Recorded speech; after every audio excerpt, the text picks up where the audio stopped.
Welcome back to Top 5 Trey.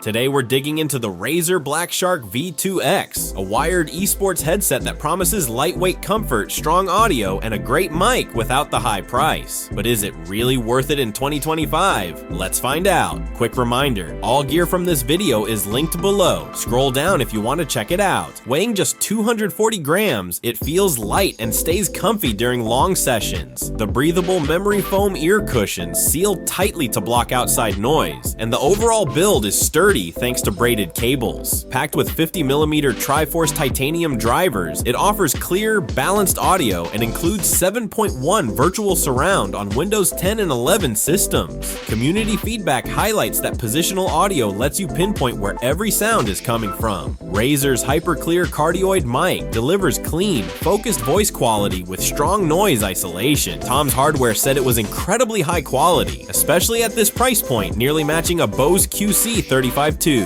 Reddit users also love it. One said, "The mic is super responsive, but the baffle helps to bring down unwanted hiss and pop." Another added, "Moving on to sound quality. The mic on the Blackshark V2 X sounds just so good." Some users report inconsistent sound when using the 3.5mm jack. Mic may pick up game audio or feel muffled without software. Others noted headset software, synapse, bugs, including mic balance issues and firmware glitches. Pros: ultra lightweight at 240 grams for marathon use. Clean, powerful audio with positional accuracy. Top-tier mic clarity for the price. Good passive noise isolation. Cons: sound and mic issues on plain 3.5mm setups. Synapse software can be buggy, no swappable mic, and ear cups can get warm during long use. If you're after a lightweight wired headset that delivers solid game audio and strong mic clarity without costing much, the Blackshark V2 X hits the mark. Ideal for competitive gamers or streamers on a budget. Just be aware of potential software hiccups and the need for good setup to avoid jack-related issues. If this review helped you, hit that like button. If you're new here, make sure to subscribe and turn on notifications. You won't regret it. Out of your top 5 decisions this week, this one's a strong pick. Thanks for tuning in. Catch you next time. Peace out.